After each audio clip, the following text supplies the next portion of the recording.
Hello and welcome back to Lost in the World. This is my quick and easy beginner's guide. So Genshin Impact is a huge game. It has without a doubt broken the mold on what to expect on a free-to-play game. However, as a beginner, the game is daunting, no doubt about it whatsoever. This is a simple guide on what to do and what not to do to give yourself the best chance in the end game.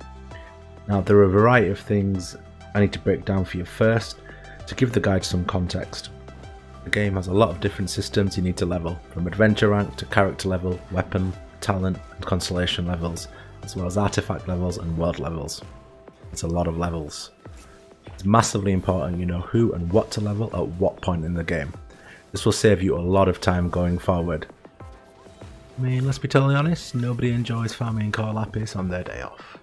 Okay, so for the sake of this guide, we have some core principles. Number 1, enjoy the game. Number 2, do not overcommit to too many characters. Number 3, build towards the next world tier as soon as you go up one world tier. Number 4, do not level all your artifacts. Number 5, do not sleep on talent books. Number 6, the resin system, yeah I know it sucks, be smart with your resin. Number 7, pick up every goddamn thing that's on the floor. Okay, so enjoy the game, explore the world, do the quests, solve all the puzzles. There is so much to find in this incredible world MiHoYo have made. And the exploring of Genshin Impact is fantastic, it's enjoyable, everything you do serves a purpose and feeds back into a mechanic. Up to AR39 is all about exploring, and I couldn't recommend it highly enough. Every treasure chest in Genshin Impact gives you either gems or materials to feed into better gear. It's a brilliant and well thought out system with little to no dead space. I don't think I've once picked up an item in Genshin and thought it serves no purpose or has been a waste of my time. Worst case scenario in this game, you pick up an item that is useless to you but is fed into a better item you already have to level it up and to make that item stronger, and in turn that makes your character stronger. Principle number 2 is do not overcommit to too many characters. To be totally honest, a lot of the resource and content in Genshin is time gated at the moment. I think due to how big Genshin has got, that is going to change over time, but at the moment that is where we're at. So it's really important to focus on a DPS as the main character you level up. Every time you go up a world tier, the first thing you should be doing is looking at your DPS, seeing what you need and getting that stuff quickly before the next world tier. I'll give you an example here of my Kaching. I was lucky enough to summon a Kaching. I'm currently AR42, looking at what's required next. As you can see here, we've got the gemstone, item from the purple cube electric boss, his official name, not. Lots of core lapis, which I love farming, and energy nectar. Now, don't be too worried about these numbers. Obviously it looks like a lot, well it is a lot, but I'm obviously quite far ahead in the game.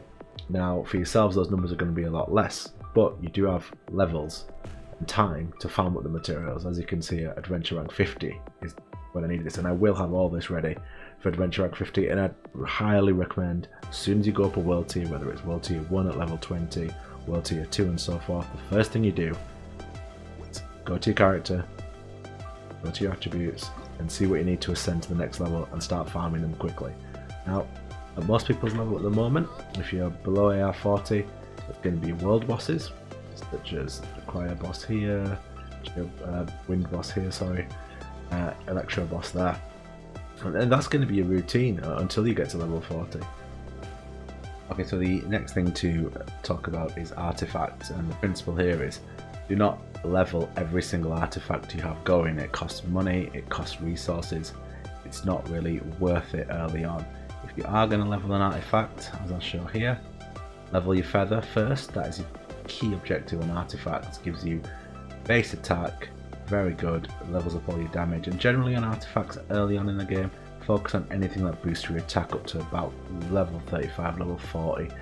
It'd be my guess, preferably level 40. And at level 40, start farming for sets, where set bonuses come in and are very useful. Level 45 onwards, you know, artifacts becomes your main gear farm.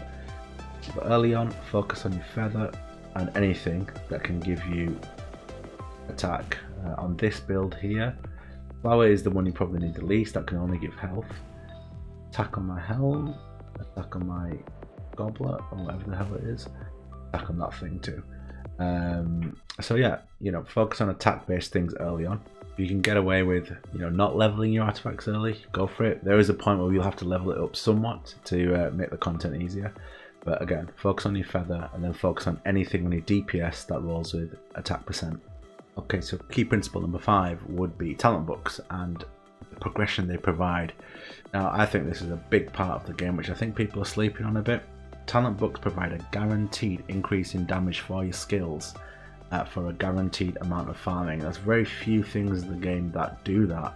If you think about the other forms of farming you have in the game, they're very RNG based or luck based. Now, I'll give you an example here looking at my character. Let's have a look at Kaching. The talents, and look, my next level of her stiletto skill review. So it gives me a 17% damage boost there, 5% damage boost there, and then you underclock splash damage. About 7 times 2, so 14. Now, I'll go to Venti and just show you Venti. Venti's skill level up damages are huge. I mean, that's his E, and you're looking at, I mean, my math isn't brilliant, but I'm going to say 28%. I mean, 28% for, you know, guaranteed farm. There's not much in the game that'll give you better than that. I'd be amazed if there was. So I highly recommend farming talent books early, get as much of them as possible. And find them, even for characters you don't have or characters you're going to have, because the sooner you have the books, the quicker you can get the character leveled up and he'll be more powerful. So yeah, do not sleep on talent books. They're a huge part of what will make a character stronger. Okay, so principle number 7, the resin system sucks. Breaking news, we were not aware of that, I think. No, look, the resin system's not great. It needs a massive overhaul or a rework, or they need to change the recharge rate.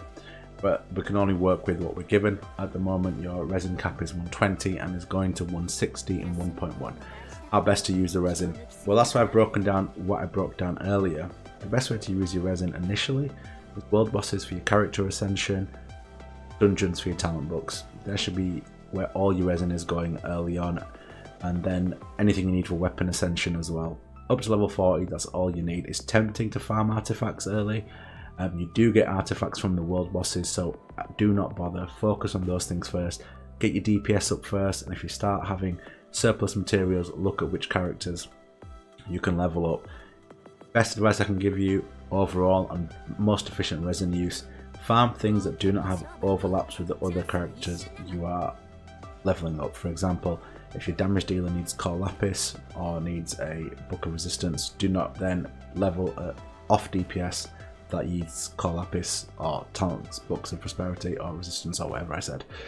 Basically, it just becomes a drag and you end up really cutting yourself short. So you can see here I've got a Kaching, a Chi-Chi, who both need Prosperity, so preferably don't want anyone else who needs Prosperity. That's already 2. So Ningguang's out of the equation for me, really, if we're being realistic here. Going forward, who else is out? Let's have a look. Oh god, Zio. Well, I really want him, so maybe not. But the point still stands. And that's why I've made this, so you know what you're farming for, you know where the overlap is. You know, inevitably there will be some overlap, but you want to minimize it as much as you can. And finally, principle number 7, which is pick everything up. The reason I say this is because every single drop in this game feeds back into another system, as I said earlier. You can go to the alchemy station and you can actually increase the level of every item. As you can see, I can make chunks and you can get characters that can actually boost your alchemy rate. Now, let me see if I can find a good. So here you see this little arrow, choosing Kui, craft. Got a chance of getting mats back. And you know, there's so many times you'll go past an enemy like I used to do and not bother killing them while I was going to a mission. And really, that just hampers you in the long run. Slimes especially, you know, kill everything you see, pick every single drop up. They all feed into another system. Blues become purples, greens become blues. You know, and you will need a lot of these going on. And the thing is, if you end up summoning and end up getting a Diluc or a Xiao or a Zhongling, you know, you're going to really need these mats and you're going to regret just not killing things as you went across. Highly recommend. Kill everything you see. Do all your world bosses because they will give you a lot of the mats you already need. When I say world bosses, I don't mean those big bosses for resin. I actually mean I can remember, is these guys. Not these guys. These guys. Not these guys either. Try again. There we go. So yeah, we've got these here, and they will drop all the mats you need for leveling, character ascension, weapon ascension. I would highly recommend farming these every day if you can. If you can't do it every day, every other day until they respawn. These are going to give you the mats you need for vital ascensions that will make a character stronger. And that is about it really for the beginner's guide. That is all the things I've learned on my journey to level 42 that I hope are really helpful to new people starting out. Trust me, stick with the order of things I've said, because long term it's going to benefit you, especially if you don't want to spend any money on the game. That's fine, free to play, but then you need to be even smarter with the way you play. Anyway, thank you very much for watching. This has been Lost in the World. Thanks for tuning in. Like, subscribe, etc, etc. Peace, look after yourselves.